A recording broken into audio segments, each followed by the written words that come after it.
اعوذ باللہ السمیع العلیم من الشیطان الرجیم بسم اللہ الرحمن الرحیم۔ سورۃ الانعام کا بقیہ حصہ۔ سورۃ الانعام میں توحید رحمت کی وضاحت۔ توحید رحمت کے سلسلے میں کئی آیات آئی ہیں۔ اللہ تعالیٰ قیامت کے دن سب لوگوں کو جمع کرے گا اور پھر اپنی رحمت کا مظاہرہ کرے گا جسے اس نے اپنی ذات پر لازم کر لیا ہے۔ کتب علی نفسہ الرحمۃ لیجمعنکم الی یوم القیامۃ لا ریب فیہ آیت 12۔ اللہ تعالیٰ کی رحمت کا مطلب یہ ہے کہ روز قیامت انسان کو عذاب سے بچا لیا جائے گا، اسی کا نام کامیابی ہے۔ من یصرف عنہ یومئذ فقد رحمہ وذلک الفوز المبین، آیت 16۔ اللہ نے رحمت کو اپنی ذات پر لازم کر لیا ہے۔ جو لوگ لا علمی کی وجہ سے غلط کام کر بیٹھیں اور پھر اپنی اصلاح کر لیں تو اللہ مغفرت اور رحم فرمائے گا۔ سبحان اللہ۔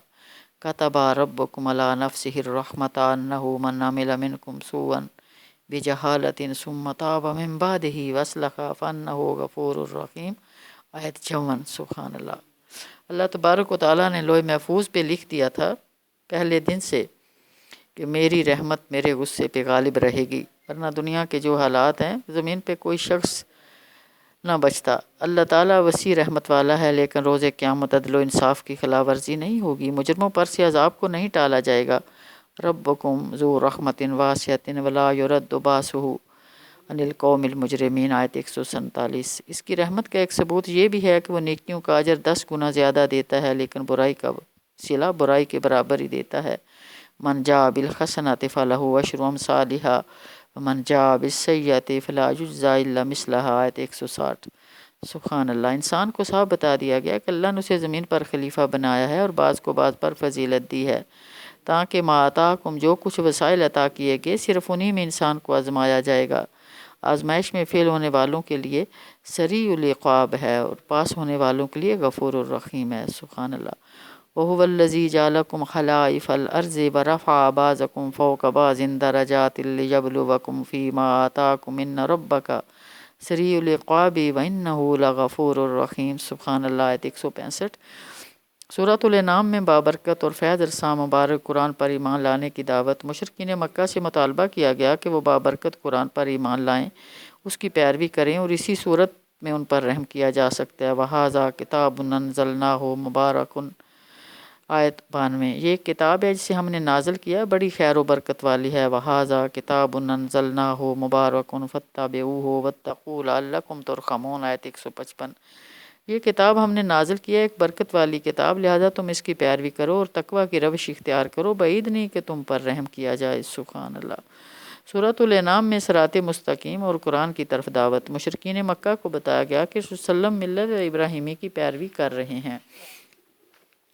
حضرت ابراہیم موحد تھے اور مشرکین میں سے نہیں تھے۔ قُلْ إِنَّنِي هَدَانِي رَبِّي إِلَىٰ صِرَاطٍ مُّسْتَقِيمٍ دِينًا قَيِّمًا مِّلَّةَ إِبْرَاهِيمَ حَنِيفًا وَمَا كَانَ مِنَ الْمُشْرِكِينَ، آیت 161۔ مشرکین مکہ کو دعوت دی گئی کہ وہ رسول صلی اللہ علیہ وسلم کے سیدھے راستے کی پیروی کریں جو توحید اور نجات کا واحد راستہ ہے۔ وَأَنَّ هَٰذَا صِرَاطِي مُسْتَقِيمًا فَاتَّبِعُوهُ وَلَا تَتَّبِعُوا السُّبُلَ فَتَفَرَّقَ بِكُمْ عَن سَبِيلِهِ، آیت 153۔ سورۃ الانعام میں توحید خالقیت اور ربوبیت سے توحید الوہیت پر استدلال۔ توحید الوہیت اور توحید ربوبیت کو ثابت کرنے کے لیے خالقیت اور ربوبیت سے استدلال کیا گیا۔ صرف اور صرف اپنے خالق اور اپنے رب کی عبادت کا حکم دیا گیا، جس کے علاوہ کوئی الہ نہیں ہے۔ ذالکم اللہ ربکم لا الہ الا هو خالق کل شیء فاعبدوہ وہو علی کل شیء وکیل، آیت 102۔ رسول اللہ صلی اللہ علیہ وسلم کو وحی کی پیروی کرنے، صرف اور صرف اللہ کو الہ تسلیم کر لینے اور مشرکین سے اعراض کا حکم دیا گیا۔ اتبع ما اوحی الیک من ربک لا الہ الا هو واعرض عن المشرکین، آیت 106۔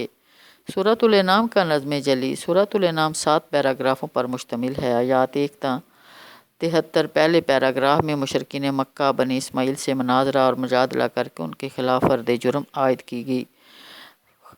مشرکین مکہ مخلوق کو خالق کے برابر سمجھتے ہیں، نمبر شک میں مبتلا ہیں، نمبر 2 ہر محکم دلیل کے باوجود اعراض اور اجتناب کا رویہ اختیار کرتے ہیں، نمبر 4 حق کو جھٹلا کر اس کا مذاق اڑاتے ہیں، نمبر 5 قرآن کو کھلا جادو سمجھتے ہیں۔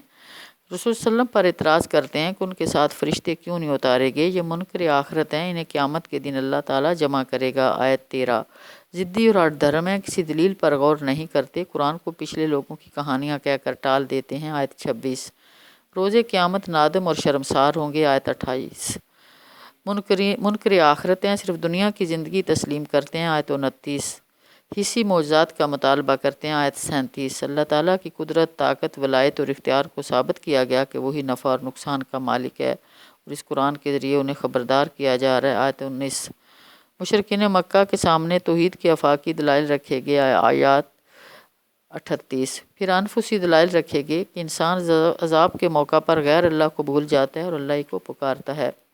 آیت 30۔ پھر تاریخی دلائل رکھے گئے کہ سخت دل قوموں کو پہلے دکھ کے امتحان میں مبتلا کیا جاتا ہے، پھر سکھ کے امتحان میں، بالآخر انہیں ہلاک کر دیا جاتا ہے۔ آیت 45۔ اور ظالم قومیں ہلاک کر دی جاتی ہیں۔ منصب رسالت کی وضاحت کر کے اللہ اور رسول کی صفات کا فرق واضح کیا گیا۔ اللہ تعالیٰ کی طرف سے تمام رسول لوگوں کو خوشخبری دینے کے لیے اور خبردار کرنے کے لیے بھیجے جاتے ہیں۔ آیت 48۔ ان کے پاس خزانے بھی نہیں ہوتی اور غیب کا مکمل علم بھی نہیں ہوتا، بلکہ وہ صرف اور صرف اللہ کی وحی کی پیروی کرتے ہیں۔ آیت 50۔ رسول وسلم کو حکم دیا گیا کہ صبح و شام اللہ کی خوشنودی حاصل کرنے والے صحابہ کا ساتھ نہ چھوڑیں۔ آیت 25۔ نبی صلی اللہ علیہ وسلم من دون اللہ کی عبادت سے روک دیا گیا۔ نبی صلی اللہ علیہ وسلم کو من دون اللہ کی عبادت سے روک دیا گیا ہے۔ 56۔ رسول اللہ کے پاس قوموں کو عذاب دینے کا اختیار نہیں ہوتا، بلکہ یہ اللہ کا اختیار۔ آیت 57۔ اگر یہ اختیار ہوتا ہے تو ان کا فیصلہ چکا دیا جاتا۔ 58۔ غیب کے خزانوں کی چابیاں بھی نبی صلی اللہ علیہ وسلم کے پاس نہیں ہیں، بلکہ ان کا علم صرف اللہ کے پاس ہے۔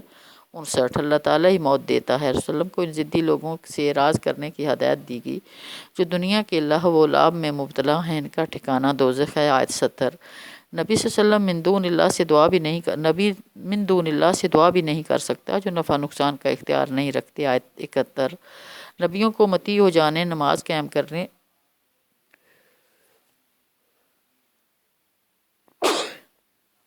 اور اللہ کا تقوی اختیار کرنے کا حکم دیا گیا ہے۔ آیت 72۔ حکیم و خبیر با اختیار خدا قیامت کو برپا کر کے رہے گا۔ آیت 73۔ آیات 74 تا 94 دوسرے پیراگراف میں انبیاء کی تاریخ دعوت توحید کی روشنی میں مشرکین مکہ سے مناظرہ اور مجادلہ کیا گیا۔ مشرکین مکہ کو سمجھایا گیا کہ حضرت ابراہیم علیہ السلام کی زندگی سے سبق حاصل کر کے اپنے باپ دادا کے عقیدہ شرک کو ترک کر کے عقیدہ توحید اختیار کرنا چاہیے۔ حضرت ابراہیم علیہ السلام نے ہر تکلف کو بالا طاق رکھتے ہوئے اپنے والد اور اپنی قوم کو صاف کہہ دیا کہ میں آپ لوگوں کو صریح گمراہی میں پاتا ہوں۔ انی اراک و قومک فی ضلال مبین۔ آیت 74۔ حضرت ابراہیم علیہ السلام نے غور و تدبر سے کام لے کر پہلے ستاروں کو خدا ماننے سے انکار کر دیا، پھر چاند کو، پھر سورج کو، اور بالآخر سے نتیجے پر پہنچے کہ زمین و آسمان کا خالق کی عبادت کے لائق ہو سکتا۔ آیت 79۔ حضرت ابراہیم علیہ السلام کی قوم نے بھی مشرکین مکہ کی طرح اپنے خداؤں کی مار سے حضرت ابراہیم کو ڈرایا، لیکن وہ غیر اللہ کی تخفیف سے بالکل نہیں ڈرے اور بتایا کہ اہل توحید ہی کو امن حاصل ہو سکتا ہے، اہل شرک اور اہل ظلم کے لیے کوئی امن نہیں ہے۔ آیت 81۔ اللہ تعالیٰ نے ابراہیم علیہ السلام کو دلیل برہان کی حجت عطا کر کے ان کے درجات بلند کیا۔ آیت 82۔